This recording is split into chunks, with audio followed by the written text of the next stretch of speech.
So, good morning, good afternoon, good evening, bom dia, buenos dias to everyone, depending on where you're logging in from.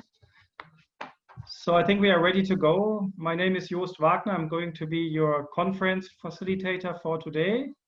Thank you very much for joining us for the opening session for Latin America and the Caribbean for our conference, Turning the COVID-19 Crisis into an Opportunity, What's Next for Social Protection? Before we start, I wanted just to highlight two things. First of all, we are using Zoom meeting, not Zoom webinar. So please keep your mic muted and video off if you're not speaking. You might also want to look and check if your name is properly shown with a first name and a surname. But most importantly, and you can see the slide, hay una traducción en español. There is interpretation in Spanish and English. So whoever speaks Spanish, then you have to go to the English translation and vice versa.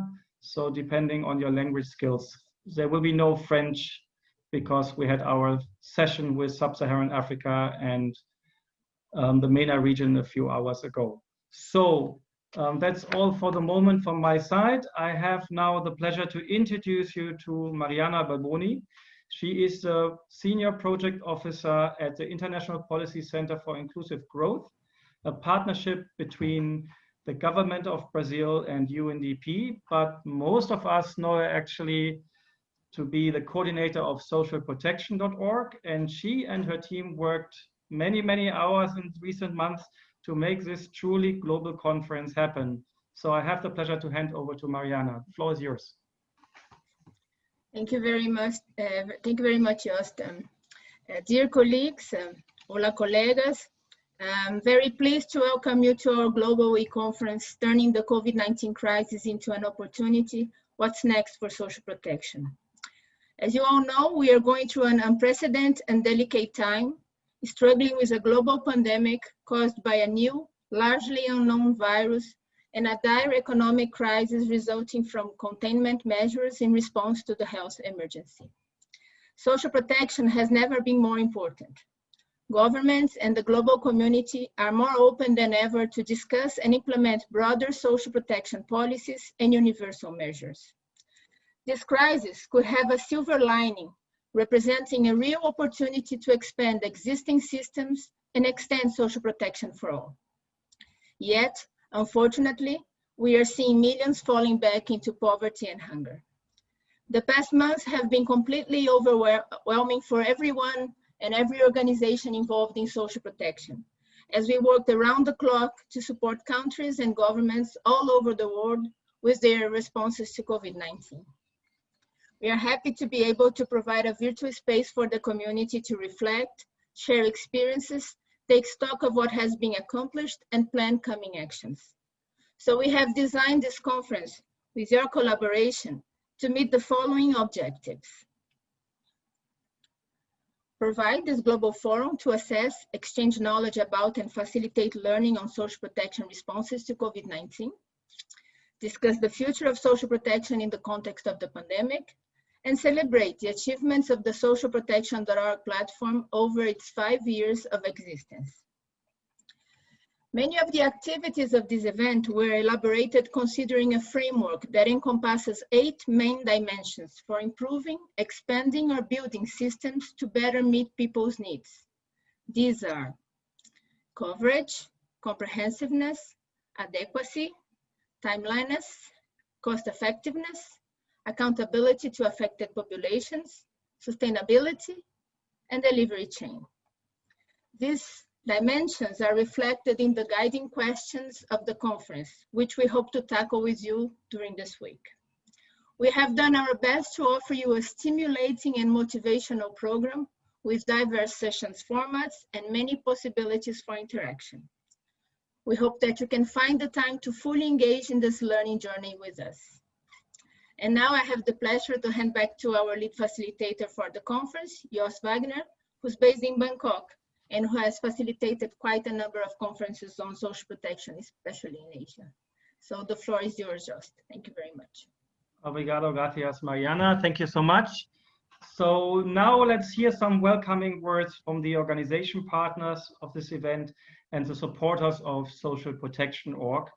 We will hear welcome remarks from the IPC-IG director, who's at the same time the representative of UNDP Brazil. We will hear from the Department for Foreign Affairs and Trade from the Government of Australia.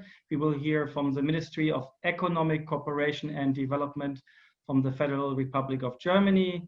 And we will hear also from the co-chairs of the Social Protection Interagency Cooperation Board Secretariat, our colleagues from the ILO and the World Bank. Because of the time zone, we asked our speakers to record a short message of not more than 3 minutes. However, we're going to start with a person who's live with us. We are very happy to have Katina Aguerta with us from UNDP Brazil and the IPC-IG director. She will address us live first, and then we will see the other colleagues on video. Katina, the floor is yours. Muchas gracias. Tengo el placer de dar a ustedes la más. Thank you very much. I'd like to welcome you on behalf of the International Policy Center for Inclusive Growth, IPC-IG, which was created after an agreement between the government of Brazil and the United Nations for Development. This center wishes to promote the exchange of experience, knowledge, and abilities to design policies that will contribute to decreasing poverty and inequality. This is the 5th anniversary of this platform, socialprotection.org, one of the platforms that are based on the concept of membership by the IPC-IG and the Department of Foreign Trade and of Australia. The main objective is to promote the exchange of global knowledge in the field of social protection policies. Since this was launched in 2015, the platform is a facilitating exchange of knowledge between those who are responsible for public policies. This conference is also the end of the tasks and the work of the working group. The working group was created at the end of March 2020, recognizing the role of the social protection policies and the economic consequences of COVID-19.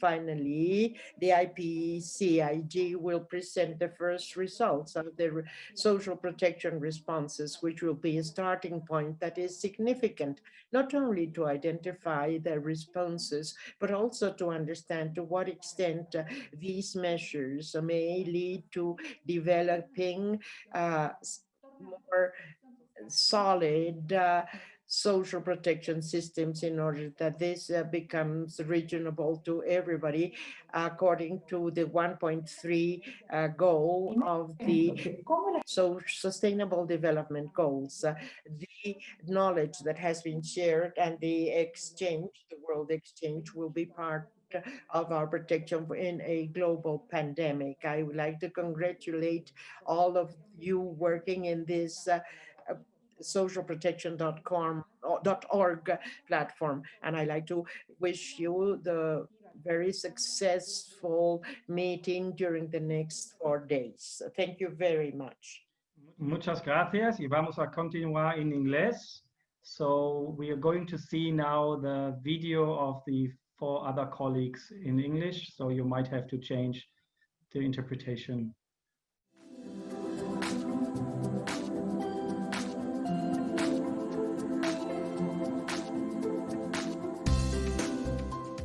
Hi everybody, I'm Lisa Hannigan. I'm the Director of Social Protection at the Department of Foreign Affairs and Trade in Australia.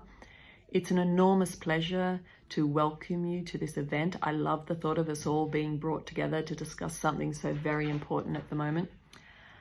As a government organisation that cares about social protection, we're extremely proud to be long-term funding partner of socialprotection.org. I'm sure a number of you remember its humble beginnings. I think it was 2012 when we had a Social Protection Interagency Cooperation Board meeting in Hyderabad, where this shell of a system was an agenda item. And I think it's fair to say that not everybody was overly impressed at that time. It had automatic feeds of documents from other sites, but not much more. There was a vision, but it really needed some donor support to make it useful. And I'm very pleased that we had the opportunity then and since to provide funding, and obviously also very pleased that GIZ has joined too. Of course, we weren't as visionary as our colleagues who run socialprotection.org.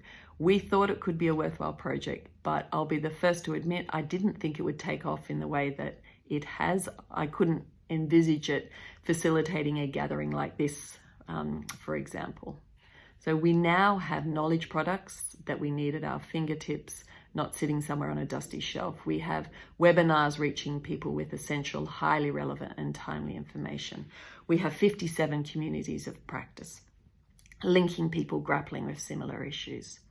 So you've signed in today because social protection is so very important.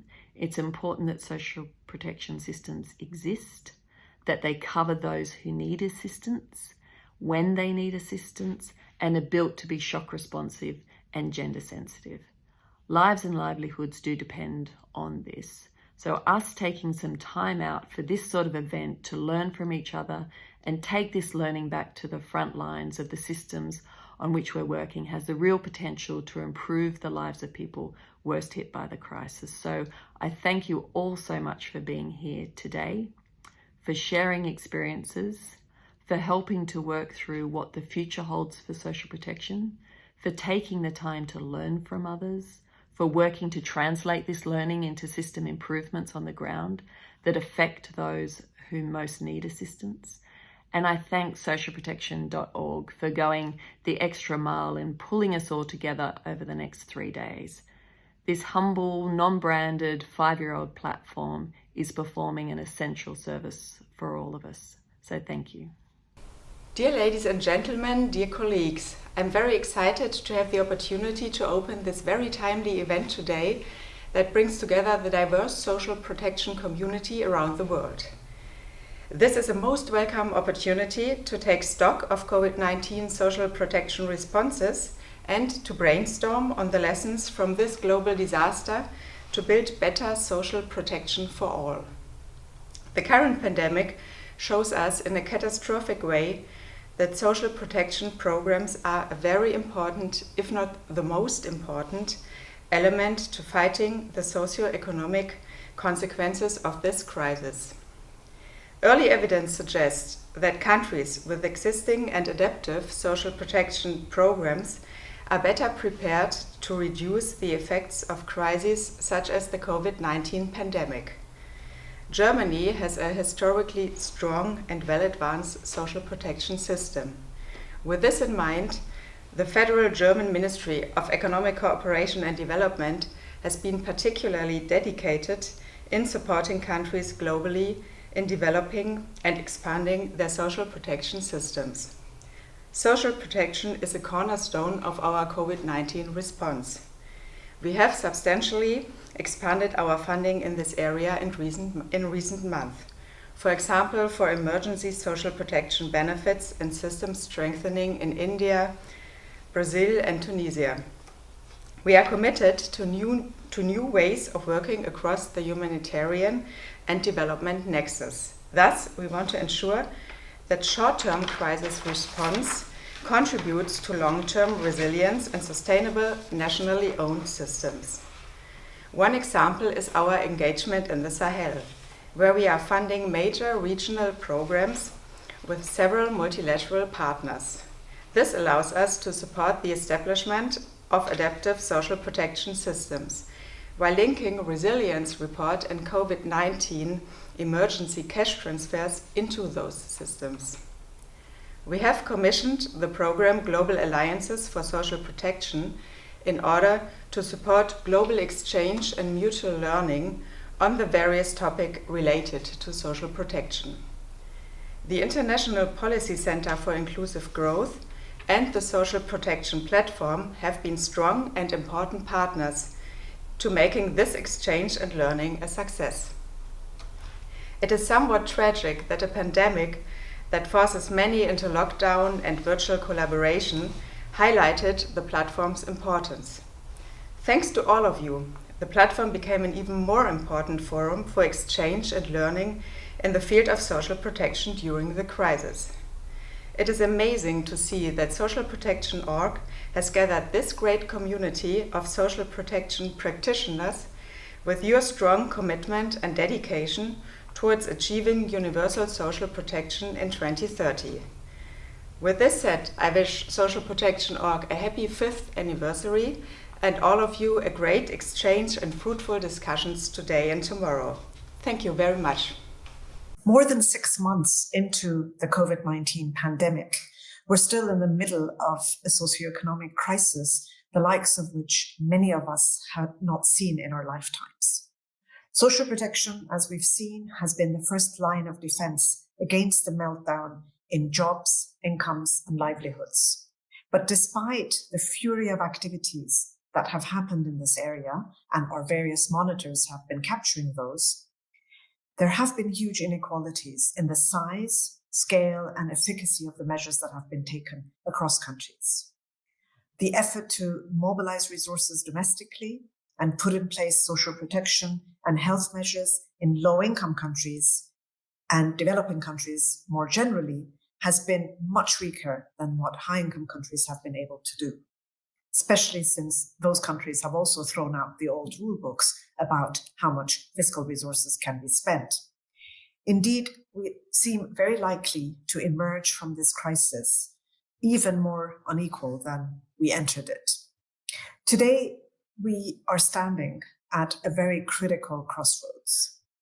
Can we turn the COVID-19 crisis into an opportunity, as the title of this e-conference by Social Protection Org asks, and really use it to build the kind of robust and universal social protection systems that we need to make the right to social security finally a reality for everyone?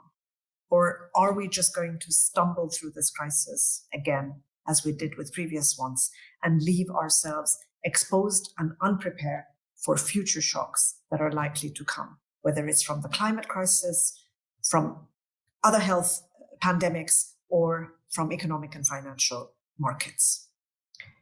Investing in universal and comprehensive social protection systems needs fiscal resources. And our research calculations at the ILO show that for low-income countries, domestic resource mobilization is just not going to be enough. And those efforts need to be complemented by international resources. But today, as in previous times, many options exist for mobilizing resources, whether it is by reducing the huge outflow of illicit financial flows that countries are losing every day, or by increasing wealth taxes, for example. Investing in universal and comprehensive social protection systems is affordable, and frankly, we cannot afford not to do so. Has anyone counted the cost of not having such a system in place? It's high time that we do that. Hello, on behalf of the SPIAC-B, which I have an honor to co-chair with Shara Razavi from the ILO, I would like to very much welcome you to the global e-conference on turning the COVID-19 crisis into an opportunity and into very important and very timely discussions what's next for social protection.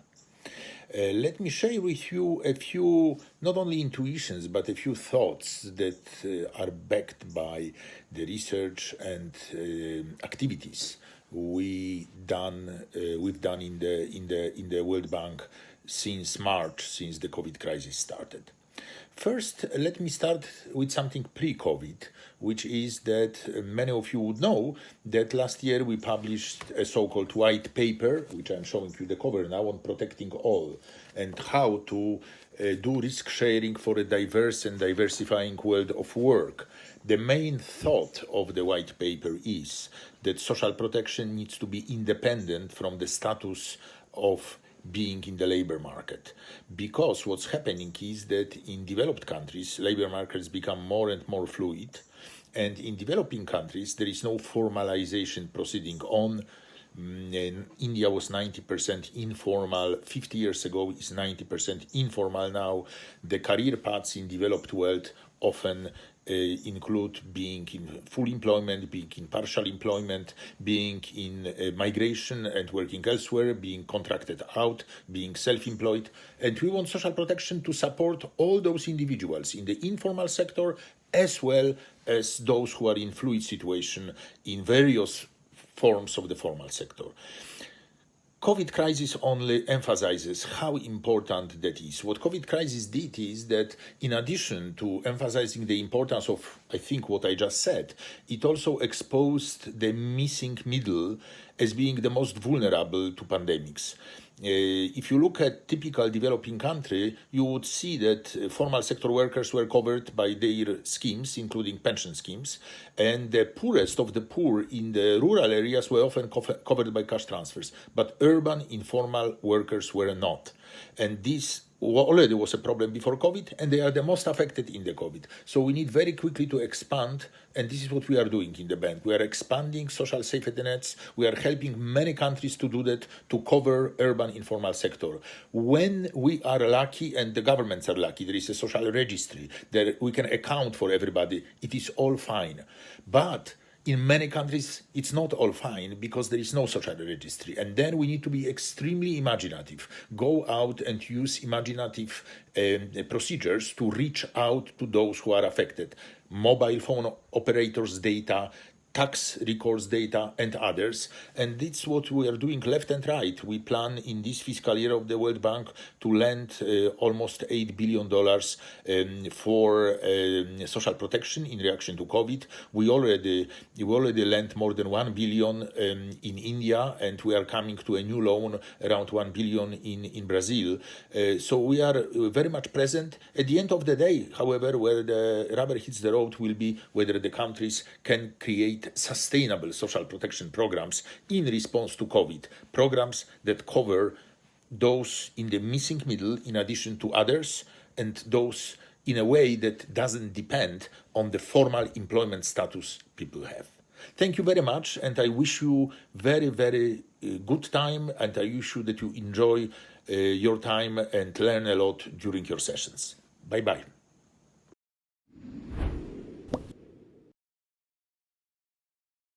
Thank you very much for sharing the video. And again, feliz cumpleaños or happy birthday to socialprotection.org, and wish you all the best for the next 5 years.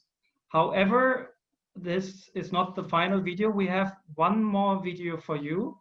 As you might know, that after 5 years, a lot of things have happened, and we have created a video for you that showcase some of the highlights of milestones of Social Protection.org over the past 5 years, and including some highlights of the webinar series, Social Protection Responses to COVID-19, followed by a number of incredible testimonies we have received from the social protection community over recent weeks. So the full video you can actually see also on YouTube and other channels. So it's quite important that you actually look at the chat box, because my colleagues are constantly posting interesting links for you there. So let's watch this nice video together. So 5 years of social protection. How did it all start? The socialprotection.org platform was created in response to a recommendation from the Development Working Group of the G20. They had requested a repository of learning resources on social protection with a focus on middle and low-income countries. In 2012, a prototype started to be developed by the International Policy Centre for Inclusive Growth with the support of the Australian government in consultation with the Secretariat of the SPIAC-B. So in September of 2015, the platform was officially launched as a space for knowledge sharing and capacity building on social protection. And you made it happen. Socialprotection.org has succeeded in a very short time to become the most comprehensive and the only place to go for all you need on social protection, for exchanges of ideas, for resources, and gives really a sense of a global community on this topic. Socialprotection.org is the first place to go if you're looking for social protection related information. It's the first place to go if you're looking for social protection practitioners and experts. But the biggest contribution for me is that it serves as a platform for exchange through webinars, communities, and other formats. And for that, quite frankly, I wouldn't want to miss it. It's given us coherence, a common roof under which we can work together across regions, across countries, to be focusing on common objectives and driving those forward. By bringing together all these amazing resources and communities in one place, I think they've created quite new opportunities for mutual learning, exchanging ideas. And in doing so, they've created quite a platform both for practice and for advocacy. The platform is one of those things that in retrospect you think, how did we do without it? The platform meets the knowledge needs of diverse audiences, from the press to social protection specialists. It helped expand the knowledge frontier by sharing cutting-edge ideas, and the way in which the platform communicates and disseminates knowledge helped raise the profile of social protection globally. Today, with the support of a community of over 6,500 practitioners, policymakers, and experts, we have become a global network. My name is Ulrika Long. I'm Senior Policy Advisor for Social Protection at SIDA, the Swedish International Development Agency. My name is Natalia Wendarossi. I'm the Associate Director of Social Policy in UNICEF. My name is Cecilia Mbaka from Kenya. I head the National Social Protection Secretariat. My name is Maria Laura Ena, and I'm the Transform Coordinator. My name is Juan Gonzalo Jaramillo Mejia, and I am a Social Protection Program Policy Officer at the United Nations World Food Program in Rome. My name is February Amelia Curry. I'm an advisor for the Global Alliances for Social Protection Program of the GIZ. And what have we achieved so far? We provide free access to publications, news, events, webinars, and online communities. And the list of materials and services is constantly increasing in number, type, and quality. In December 2015, we began counting with the important support of the German Development Cooperation. The platform started to compile social protection program profiles in 2016 in collaboration with other agencies. The blog and the live stream features were launched in 2017, helping to promote information to a wider audience. And since 2018, our platform is also available in French and Spanish. In that same year, we launched our first online course developed in collaboration with partners. In 2019, we organized a broad webinar series focusing on universal social protection. And here we are in 2020, facing a global pandemic that has caused so many losses and negative impacts. Social protection became the focus of debates on responses to the crisis, and this is bringing new demands to the community. So together with the IPCIG, DFAT and GIZ, we have designed a collaborative initiative to share countries' responses to the pandemic through social protection measures. We have produced a weekly newsletter, a webinar series, and an online community to bring all of this information together. Our joint webinar series had 32 sessions attended by a wide audience of more than 6,000 people. Experts from across the globe were invited to explore and speak about practical solutions for how countries can react to the COVID-19 crisis. Welcome everyone from across the globe to the second webinar in this Social Protection Responses to COVID-19 series. They have discussed key issues and shared diverse and insightful country experiences with a focus on finding ways to protect the population at risk due to the pandemic. To close the webinar series and continue to encourage a debate, we have organized our first global e-conference, turning the COVID-19 crisis into an opportunity. What's next for social protection? We are also celebrating socialprotection.org's 5th anniversary, our history and achievements. Our team is constantly working to meet the needs of the community. Our annual satisfaction survey shows that 61% of our users are very satisfied with our services. 84% of the respondents say that the platform has helped expand their knowledge on social protection, and 67% affirm that the platform is their main source of information. We're going in the right direction, and our team has already planned its next technical development phase. Soon we'll be offering our audience a new country profiles section, a page with academic information, and a COVID-19 analytical matrix. We'll also make important improvements in our online communities to enhance its collaborative tools and design, so together we can provide services that are Essential. Definitely essential. Motivating. Catalytic. Collaborative. Connecting. Outstanding. Efficient. Inspiration. Essential. Outstanding. Exchange. A treasure trove. Probably comprehensive. A gold mine. Excellent. Connecting added value. Thank you very much and happy next 5 years. Welcome to the Global e-conference on what's next for social protection.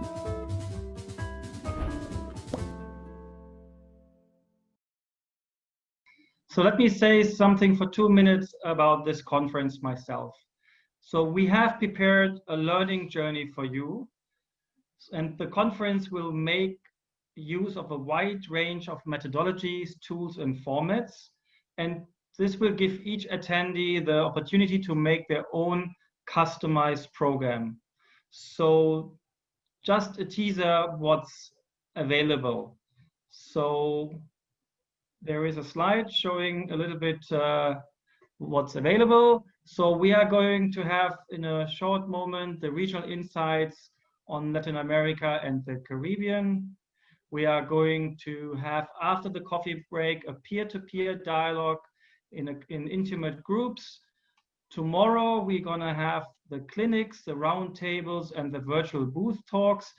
This is like a big menu you can choose from, and you just go to the sessions you want to join, which are of interest to you. And then on the 7th of October, we have a number of side meetings hosted by different partners. And last but not least, the final day, October 8th, we're gonna have 2 very interesting expert panel discussions. Furthermore, there are a number of very interesting virtual tools we're gonna make use of. I'm gonna explain them a little bit later. So if you not have yet visited your program and have customized it, go to socialprotection.org and make sure you clicked on the option receive emails and updates so that you can actually be informed about all the interesting things that are happening over the course of the next 3.5 days. And I also wanted to mention that we have Sonja Niederhumer with us. She is a graphic recorder from South Africa, and she will help us to capture visually some of the interesting quotes and messages from our upcoming session. And I'm going to display her preliminary results at the end of the peer-to-peer dialogue. So last but not least, the chat box is very important. I mentioned that you can actually chat with your colleagues in private messages. You can also put in qualitative comments about things you hear or you want to share some thoughts. However, this is also the venue for putting in questions, and let's see if we can actually address some of the questions you put there. We have very limited time, but we will try our best.